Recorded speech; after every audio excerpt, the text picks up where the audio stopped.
नमस्कार, D focus में आपका स्वागत है। मैं हूँ हिमांशु।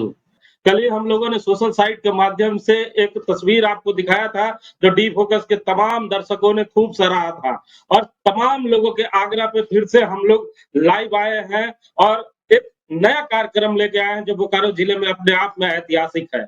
इस समय हमारे साथ कई लोग पैनल में हैं, जिसमें हमारे साथ खड़गपुर से जयशंकर प्रसाद सिन्हा हैं। सिन्हा जी, आपका स्वागत है।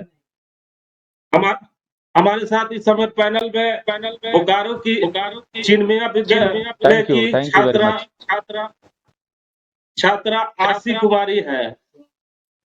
हेलो। हमारे साथ इंदौर से इस समय रत्नेश कुमार हैं, जो युवा व्यवसायी हैं। Thank you. हमारे साथ रांची से इस समय यशवंत कुमार हैं, जो युवा व्यवसायी हैं।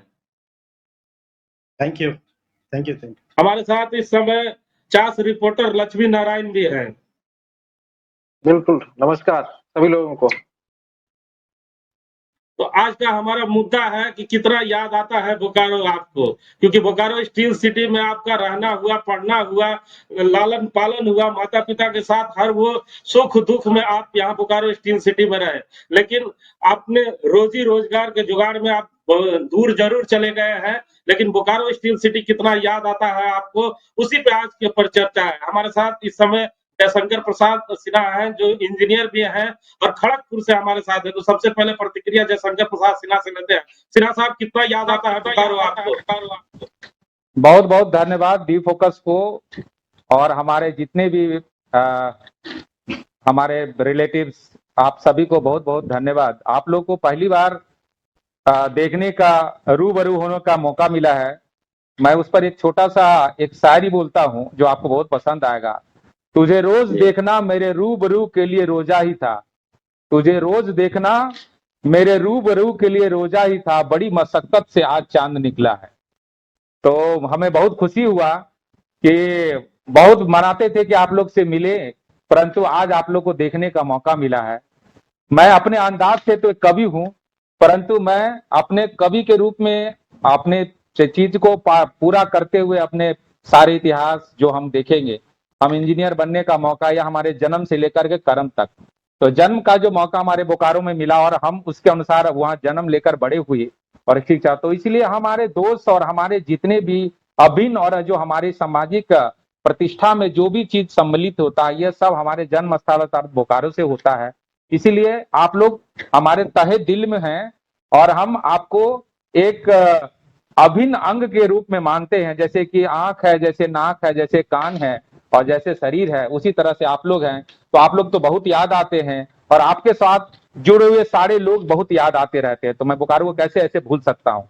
दूसरा चीज, जहां मैं कर्म स्थल में अभी खड़गपुर में रह रहा हूँ, तो खड़गपुर एक शोभाजनक जगह है और यह क्षेत्र चूंकि अभी पैंडेमिक का दौर है, वरना हम यहाँ के बारे में बहुत कुछ आपको बताते, परंतु हम इतना ही अपने तरफ से और अपने साथ सारे जो हमारे साथ में हमारे परिवार के लोग यहाँ रह रहे हैं, हम इनके सभी के तरफ से आप लोग के लिए आशीष है और हमारे तरफ से बहुत बहुत प्यार है। आप लोग इसी तरह से आगे बढ़ते रहें। दूसरा याद आने की बात रहती है, जिंदगी में मनुष्य अपने लोगों को कैसे भूल सकता है। जैसे जिंदगी में फादर मदर जो पेरेंट्स होते हैं, जो उसके जन्म स्थल पर लेकर के आते हैं, उसे अपने तहे दिल से याद करते रहता है, लेकिन जब वह आंख खोलता है तो वह अपने मित्र की तरह जैसे माता और पिता को याद करता है, उसी तरह से अपने उपस्थित लोगों को, भाई बहन और उसके द्वारा जुड़े हुए समाज के लोगों को याद करता है। तो हम तो यही कहना चाहेंगे कि हम तो बहुत तहे दिल से आपको याद करते हैं और आप लोग सभी को याद रखते हैं और यही कहते हैं कि भगवान की तरफ से कि आप लोग बहुत आगे बढ़े। Thank you very much. Sinha साहब, वर्तमान में अभी आप क्या करते हैं? वर्तमान में हम खड़गपुर में एक टाटा मेटालिक लिमिटेड एक कंपनी है, इसके हम पूरे प्लांट के चीफ हैं, मतलब टोटल ओवरऑल हेड हैं इलेक्ट्रिकल डिपार्टमेंट के। ऐसे बेसिकली हम इलेक्ट्रॉनिक एंड टेलीकम्युनिकेशन इंजीनियर थे और हैं, और अभी हम पूरे प्लांट के हेड हैं। और सिन्हा साहब, बोकारो में किस स्कूल से आपने शिक्षा दीक्षा लिया? हम सेक्टर 6C के एक हाई स्कूल है, वहां से हमने 10th की पढ़ाई पास करी। उसके बाद हम हायर एजुकेशन 9A से 11th का साइंस लेकर के पास करा, दोनों में प्रथम डिवीजन से पास हुआ था। इसके बाद हमने इंजीनियरिंग में हमने अपना इंजीनियरिंग कंप्लीट किया इलेक्ट्रॉनिक एंड टेलीकम्युनिकेशन कोर्स के साथ में। और उसके बाद मेरी फर्स्ट पोस्टिंग जो हुई थी, वह फर्स्ट पोस्टिंग हमारी हुई थी जमशेदपुर के पास एक कंपनी थी, वहां पर हुआ था। ऐसे हम पीसीएस टाटा कंसल्टेंसी सर्विसेज से शुरू किया, परंतु कंप्यूटर के क्षेत्र में हमारा मन नहीं लगा और हम उस चीज को छोड़ दिए। और उसके बाद पुनः, चूंकि हमारे फादर स्टील प्लांट में काम करते थे, तो मेरा स्टील में काम करने का एक जुनून था कि मैं स्टील प्लांट में काम करूंगा और अपने देश के लिए, क्योंकि मैं अपनी ही परिवार को भी आगे बढ़ाने के लिए अपना कमाएंगे, लेकिन हम स्टील प्लांट में ही काम करेंगे। और उसके बाद मैं वहां किया और उसके बाद मैं एक प्लांट स्टील प्लांट, फिर मैं विदेश चला गया। 2.5 ईयर्स मैं विदेश सऊदी अरेबिया में रहा। उसके बाद फिर इंडिया रिटर्न हुआ। इंडिया रिटर्न होने के बाद फिर भूषण स्टील में ज्वाइन करके आज मैं टाटा ग्रुप में हूं। तो ये मेरा एक दौर रहा है, टोटल 25 ईयर्स का दौर है। 25 साल हमारे स्टील का अनुभव हो चुका है और आज मैं प्लांट हेड बना हुआ हूं। और एक हिंदुस्तान के बहुत प्रतिष्ठित कारखाना टाटा मेटालिक लिमिटेड करके कंपनी है, उसका मैं पूरा प्लांट हेड हूं आज के डेट में, और इलेक्ट्रिकल का हेड हूं। मेरी कंपनी का एक प्रोफाइल है, वो पाइप बनाती है, डीआई डक्टाइल आयरन पाइप, और इसको हम लोग प्रोड्यूस करते हैं। और ये पूरे हिंदुस्तान में गवर्नमेंट सेक्टर में सप्लाई होता है और पूरे विदेश में भी सप्लाई होता है। ये मेरा प्रोडक्ट है। This is all from my side. बहुत धन्यवाद। देखिए, हमारे साथ इंदौर से इस समय रत्नेश कुमार जुड़े हुए हैं। रत्नेश जी, आपका स्वागत है। हम आपको बता दें कि रत्नेश कुमार युवा व्यवसायी हैं जो इंदौर में व्यवसाय किया कर रहे हैं, लेकिन रहने वाले चास के रामनगर कॉलोनी के हैं। बाकी बातें हम रत्नेश जी से ही सुनते हैं, कितना याद आता है बोकारो उनको। रत्नेश जी, पूरा परिचय दें अपना। जी, बहुत बहुत धन्यवाद भैया, आप लोगों का कि आपने बहुत अच्छा प्रोग्राम रखा है। इस तरह के प्रोग्रामों से क्या है कि सभी लोग जानते हैं कि हमारे बोकारो का भी नाम होता है कि क्या है नहीं है। मेरा नाम आपने बता ही चुका है, मैं रत्नेश सिन्हा है, जो कि मैं जैसा आपने बताया मैं रत्नेश सिन्हा हूँ। मैं तो बेसिकली अभी इंदौर में ही रह रहा हूँ, बट मेरा जो बचपन है पूरा, जो कि मैं बॉर्न बॉट ऑफ बोकारो का ही हूँ। मेरा जन्म भी बोकारो में हुआ, बीचेज में मैं पैदा हुआ हूँ। सारा स्कूल, मिडिल स्कूल भी मैंने सेक्टर 1B से किया है। उसके बाद मैंने हाई स्कूल 2D से किया। उसके बाद सिटी कॉलेज से मैंने ग्रेजुएशन कंप्लीट किया। पर जैसा आपको ही पता है, बोकारो में हायर एजुकेशन के लिए कुछ कोई भी ऑप्शन नहीं है, तो आदमी को निकलना ही पड़ता है। तो मैंने फिर फाइनली वहाँ से निकल के मैं पुणे गया। पुणे से मैंने MBA कंप्लीट किया। उसके बाद देन मैंने जॉब स्टार्ट किया। उसके बाद जब मुझे जहाँ तक याद है, मैंने 2006 के आसपास बोकारो छोड़ा है। तो 2006 के बाद जब से मैंने बोकारो छोड़ा है, उसके बाद आना मतलब कि साल में एक बार भी आ गया, 2 बार आ गया तो इनफ है, वो भी हफ्ते दिन 10 दिन के लिए। क्योंकि आना बहुत ही मुश्किल है, कॉर्पोरेट लाइफ बहुत ही बिजी है, छुट्टियां नहीं मिलती हैं, आना मुश्किल है, बहुत दूर रहते हैं हम लोग। अगर मैं अपनी लाइफ के बात बताऊँ तो जब मैंने पुणे छोड़ा, पुणे से किया, फिर पुणे में MBA, फिर मुंबई में जॉब किया, फिर वहाँ से चंडीगढ़ गया, चंडीगढ़ से फिर वापस में पुणे आया। अभी मैं करंटली इंदौर में हूँ। मैं जॉब करते करते खुद का अपना बिजनेस स्टार्ट कर लिया है मैंने, हिटाची का भी। यहाँ पे हिटाची का बिजनेस देखता हूँ। हमारी मशीनरी आती है जो कि मेनली जो है मैन्युफैक्चरिंग इंडस्ट्री में लगती है। तो अभी सर यहीं पर है। अभी आना तो क्या है कि पिछले लास्ट 2 साल से बात करूँ तो इंदौर से आना ही, बोकारो पैंडेमिक का टाइम है जैसा आपको पता है, तो यहाँ से काफ़ी मुश्किल है कि फैमिली को लेकर, बच्चे को लेकर, सबको लेकर वहाँ आना, ये थोड़ा सा प्रॉब्लम हो जाता है सफ़र करना। बाकी लिमिटेशन भी बहुत है, क्योंकि काफ़ी फ्लाइट भी कैंसिल हो गई है, ट्रेनें भी बहुत लिमिटेड हैं, तो ये सब थोड़ा दिक्कत होता है भैया। रत्नेश जी, आपको डी फोकस ने मौका दिया आपके माता पिता से बात करने का, क्योंकि इस समय टीवी स्क्रीन अगर आपके माता पिता ने खोल के रखा होगा या मोबाइल पे होंगे तो वो आपको सुन रहे होंगे, तो क्या कहना चाहेंगे अपने फैमिली वालों को आप?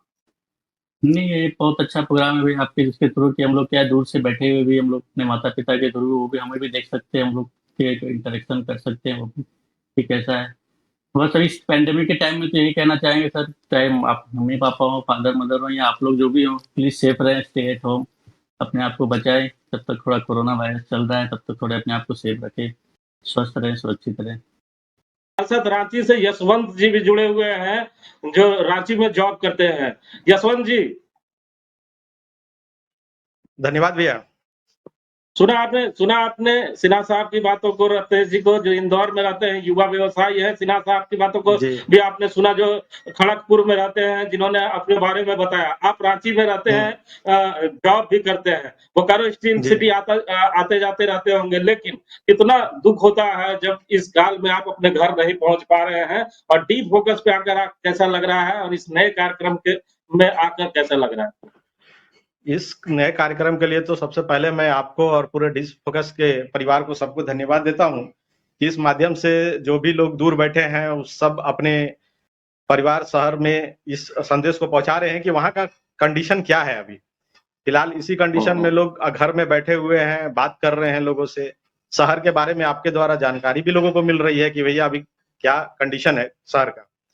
यहाँ पे भी है, रांची में बैठे हैं, हम अपने घर पे बैठे हैं, निकलने की अनुमति कहीं भी नहीं है। बहुत तरह के जान रहे हैं, आपको पता है कि लॉकडाउन चल रहा है।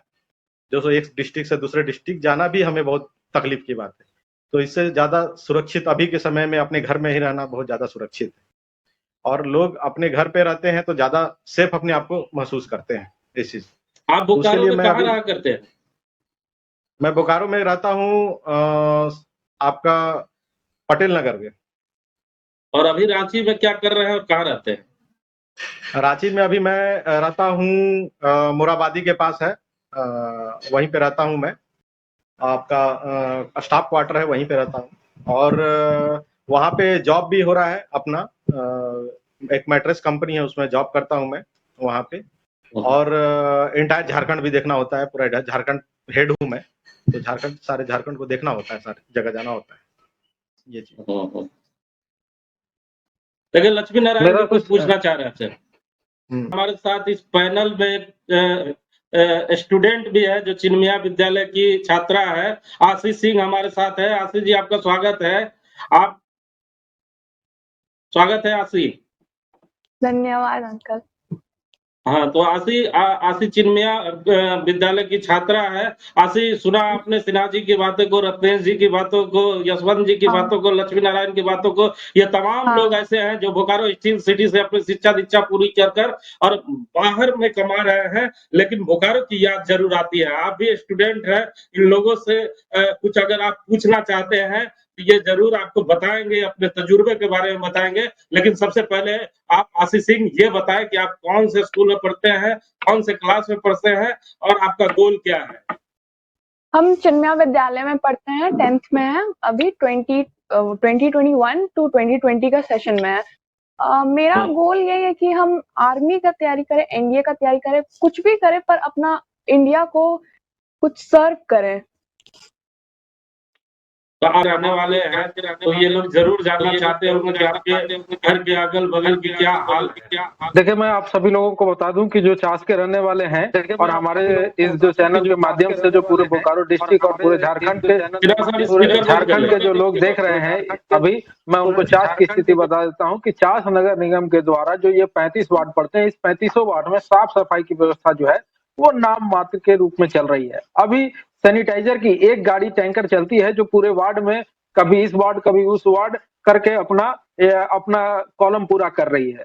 तीसरी बात मैं बता दूं कि लोग में बहुत ज्यादा पैनिक हो चुके हैं। लोग अगले लॉकडाउन की बनिस्बत इस लॉकडाउन में लोग खुद ब खुद निकलना बहुत कम कर दिए हैं। दुकान का खुलने का भी टाइम पहले जो 6 बजे था उसको 2 बजे तक कर दिया गया है, तो लोग जो जरूरत की चीजें रहती हैं वो 2 बजे तक अपनी खरीदारी कर लेते हैं। उसके बाद पुलिस जो है वो आने जाने जो भी बेवजह निकल रहे हैं उन लोगों से बातचीत भी करती है पुलिस और उनको दंडित भी करने का प्रयास करती है। तो लोग मैं आपको बता दूं कि लोग स्वतः डर चुके हैं। चास में मौतों की संख्या भी बहुत बड़ी हुई थी फिलहाल के दिनों में, तो लोगों में एक स्वतः डर था कि इस बार अगर हम निकलते हैं तो ये मजाक नहीं होगा और हमें कोरोना होगा। और कोरोना होने के बाद जो हॉस्पिटल की व्यवस्था है वो व्यवस्था से वो जूझना नहीं चाहते थे, क्योंकि मैं आपको बता दूं कि प्राइवेट हॉस्पिटल और सरकारी हॉस्पिटल जो ये कोविड में जो इलाज करा रहे थे उनमें 2 व्यवस्था थी कि अगर आप सदर में आप जाके इलाज करा रहे हैं तो आपकी व्यवस्था फ्री ऑफ कॉस्ट चलती थी जो राज्य सरकार के द्वारा चल रही थी।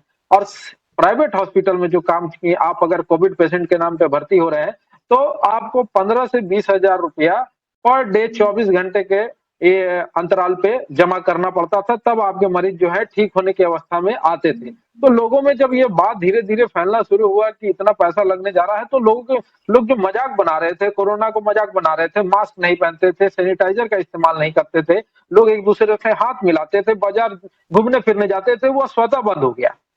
तो इस मामले में चास इस बार तो सतर्क हुआ है। और अब तो देखिए ब्लैक फंगस जो तीसरी महामारी का रूप भारत सरकार ने तो लिया ही, साथ ही अनेक राज्यों ने, अभी तक 9 से 10 राज्यों ने ब्लैक फंगस को महामारी का रूप दे दिया है। झारखंड में भी अगर ब्लैक फंगस अच्छा, रांची से लक्ष्मी जी चास की स्थिति बहुत अच्छी है। उसके लिए बहुत धन्यवाद कि आपने हमारे दर्शकों को बताया कि चास की क्या स्थिति है। हमारे साथ यशवंत कुमार भी हैं जो रांची में रहते हैं, राजधानी है झारखंड की, वहाँ का हालात जान लेते हैं जसवंत जी से। जसवंत जी, रांची की क्या स्थिति है? सरकार की व्यवस्था से आप कितने खुश हैं? सर देखिए भैया, यहाँ पे रांची की स्थिति तो बहुत ही कड़ी है। और जहाँ देखा जा रहा है कि यहाँ हर एक गली और चौराहे पे पुलिस का चेकिंग बहुत ज्यादा है। रखा भी गया है चेकिंग, ताकि लोग इस तरह से बिना मतलब का ना घूमे, रीजन से घूमे। पास का चेकिंग बहुत ज्यादा चल रहा है यहाँ पे। हर एक गली पे, हर एक चौराहे पे पास का चेकिंग है, जिससे कि लोगों का निकलना भी कम देखा गया है। और यहाँ पे हॉस्पिटलों में भी सुविधा अब है, जहाँ केसेस कम आ रही है तो लोगों को भी थोड़ा चैन की सांस हुआ है कि चलो हॉस्पिटल में अभी जगह मिल रहा है। जैसे कि अभी रिम्स में आज का रिपोर्ट है, रिम्स में आज हम लोगों ने देखा है कि कुछ 65% के बाद भी वहां पे अभी बेड खाली है। तो इस तरह से लोगों में अब ये सीरियसनेस आ गया है कि घर में ही रहे, सुरक्षित रहे। सारे लोग अपने डिस्टेंस मेंटेन काम कर रहे हैं और बहुत अच्छा कंट्रोल में है यहाँ पे रांची। चलिए, धन्यवाद। सिन्हा जी से जानते हैं। सिन्हा साहब, आप तो बंगाल में रहते हैं, अभी तुरंत चुनाव समाप्त हुआ है, जम के रैलियां हुई है बंगाल में, आपने भी वोट दिया होगा, आपके भी सामने कई रैलियां हुई होगी। तो अभी क्या स्थिति है? और सरकार, नई सरकार बनी है, तो नई सरकार कैसा काम कर रही है और इस महामारी में से जो उनकी व्यवस्था है उससे कितना आप संतुष्ट है?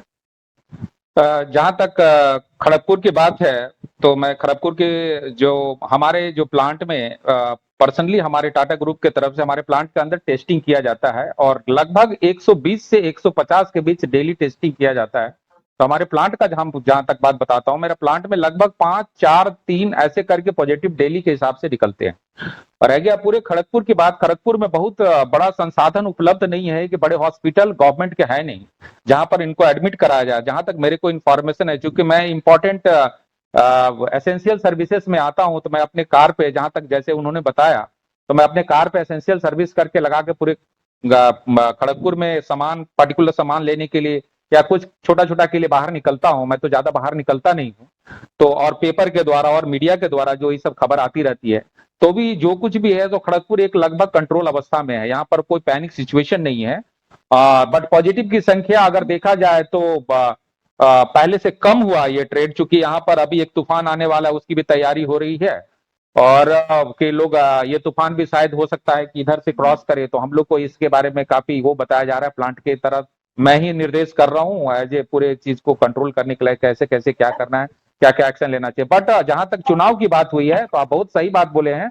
चुनाव में लोगों ने बिल्कुल ये ध्यान नहीं दिया ये कोरोना के बारे में, चूंकि ये तो संवाद होते होते लोगों तक पहुंचा है कि ऐसे ऐसे करके ये बीमारियां फैलती है, लोग एक दूसरे के संपर्क में जाते हैं, लेकिन राजनीतिकों के द्वारा इस चीज का बिल्कुल ध्यान नहीं दिया गया। और चुनाव में सारे लोग ने रैलियां की, सारे लोग यहाँ पर आए, इवन यहाँ पे मोदी जी भी आए और उसके बाद शाह जी भी आए और काफी भीड़ यहाँ हुआ था। और एज ए फंडामेंटल मैं थोड़ा सा इस सब चीज से दूर रहता हूं, तो मैं तो कभी इस चीज में गया नहीं, बट हमने फोटोग्राफ और मीडिया के सहारे इस चीज को देखा है। परंतु यहाँ भी सिचुएशन अंडर कंट्रोल है। और अगर जो नई गवर्नमेंट आई है, आपको पता होगा करीब 3-4 दिन पहले से पूर्णतः लॉकडाउन कर दिया गया है। तो इस लॉकडाउन के तहत हम अपने जिंदगी को टाइम जो मिलता है, जो टाइम स्लॉट दिया गया, उसमें निकल कर सामान खरीदते हैं। और एक जिम्मेवार नागरिक होने के नाते मैं दूसरे लोगों को भी बताता हूं कि आप कम से कम लोगों से संपर्क करें और अपने भी सुरक्षित रहें। डबल मास्क का यूज करें, ज्यादा करके कपड़ों का मास्क यूज ना करें, सर्जिकल मास्क को यूज करें, 3 लेयर 4 लेयर को यूज करें, ताकि आप बच सकें। हमारे साथ समय की भी पाबंदी है, क्योंकि कार्यक्रम बहुत लंबा ना चला जाए, क्योंकि बार बार स्टूडियो से मुझे कहा जा रहा है कि समय का भी पाबंदी है। 30 सेकंड में आपसे केवल इतना जानना चाहूंगा कि 30 सेकंड में आप बोकारो स्टील सिटी में जो आपके दोस्त हैं, मित्र हैं, माता है, पिता है, भाई है, बंधु है, उन्हें क्या मैसेज देना चाहेंगे आप? और तमाम लोगों से 30 सेकंड में ही अपनी बातों पर मैं 2 ही बात कहना चाहता हूं। पहला चीज है, अपने ऊपर कंट्रोल रखें। नंबर दूसरा, डबल मास्क, ट्रिपल मास्क जो है उसको यूज करें। तीसरा, अगर थोड़ा भी बीमार आप होते हैं तो आप तुरंत डॉक्टर के संपर्क में जाएं, ताकि आपको बचाने में डॉक्टर को भी सहूलियत हो, आराम हो, समाज को भी आराम से रखे और अपने भी आराम से रहे। Thank you very much. Pratyesh ji. जी भैया, पहले तो मैं आपका ये प्रोग्राम है इसको बहुत बधाई देता हूँ कि इस तरह के प्रोग्राम से क्या है कि हम लोग अपने चार्ज के बारे में और आपके डेली अपडेट आते हैं, तो उससे क्या है हमें चार्ज के बारे में काफ़ी कुछ पता चल जाता है, यहाँ घर बैठे ही चार्ज में क्या चल रहा है नहीं चल रहा है। आपके डेली अपडेट आते हैं तो ये बहुत ही अच्छा इनिशिएटिव है। बाकी भैया ने बताया ही जो कि हमको प्रिकॉशन लेना है, शंकर भैया ने बताया ही, इससे ज़्यादा तो कुछ नहीं बोलो। स्वस्थ रहें, सुरक्षित रहें, घर में रहें, सैनिटाइजर का यूज करें, मास्क का यूज करें, बस यही कहना भी। धन्यवाद। Thank you. जसवंत जी। मैं भी बस वही बात बोलना चाहूंगा अपने सारे दोस्त को जो बोकारो वासी हैं उनको बोलना यही चाहूंगा कि तीन ही चीज पे काम करें और ये कोरोना से हम लोगों को दूरी मिलेगा, मुक्ति भी मिलेगा। वो तीन चीज है, घर पे रहना है, पहला है घर पे रहना है, दूसरा मास्क का प्रयोग करना है, जब भी बाहर निकल रहे हैं 3 लेयर का मास्क जो भी है मास्क का प्रयोग करें, और तीसरा है सैनिटाइजर का हर समय प्रयोग करते रहें, हाथ से जब भी घर वापस आए तो साबुन से हाथ धोए। ये तीन अगर बातों पे अगर हमारे सारे लोग ध्यान देंगे तो हमें नहीं लगता है कि कोरोना हमें छू भी पाएगा। आज आशीष तक जी, उसी पे हम लोग भी काम कर रहे हैं। 30 सेकंड में बताएं क्या मैसेज देना चाहते हैं बोकारो वासियों को। Ashish ji. Thank you so much, आप लोग हमको यहाँ बुलाया। बस यही बोलेंगे कि कोविड-19 को हल्के में मत ले, क्योंकि अगर इसको हम लोग नजरअंदाज करेंगे तो ये हम लोग को और बढ़ते जाता है और अंदर डैमेज करता है हम लोग को, जिससे हम लोग को आगे जाके बहुत प्रॉब्लम हो। अगर हम लोग को थोड़ा सा भी सर्दी खांसी कुछ भी होता है या फिर हम लोग एक कोविड के पेशेंट के कांटेक्ट तक में आते हैं, हम लोग को कोरोना टेस्ट कराना चाहिए, डॉक्टर से मिलना चाहिए, नहीं तो आपको ये पूरा खत्म कर सकता है, अंदर से आपका लंग्स वगैरह सब कुछ डैमेज करता है। तो प्रिकॉशंस लेते रहना चाहिए और डॉक्टर से ऑब्वियसली संपर्क में रहना चाहिए। Thank you. Thank you. Lakshmi ji. Mic on करें लक्ष्मी जी, माइक। मैं इतना ही कहना चाहूंगा अपने जितने बोकारो के दर्शक हैं और जो जुड़े हुए हैं सभी लोगों से कि स्वास्थ्य विभाग के द्वारा जितनी भी गाइडलाइन दी गई है उन सभी का पालन किया जाए, और घर बैठे लॉकडाउन का किस प्रकार से हम लोग प्राप्त कर सकते हैं, अपने पुराने घर में पुराने बैठे वीडियो, फोटोज और पुराने दोस्तों से बात करके, परिवार से बात करके इस समय को बिताएं और सभी लोगों को दुआओं में याद रखें।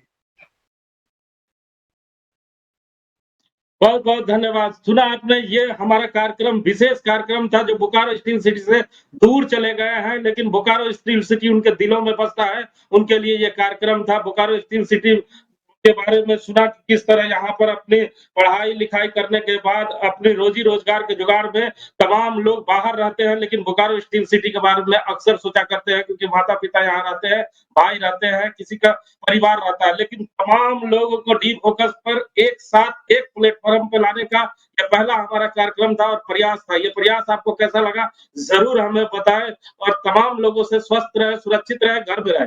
धन्यवाद।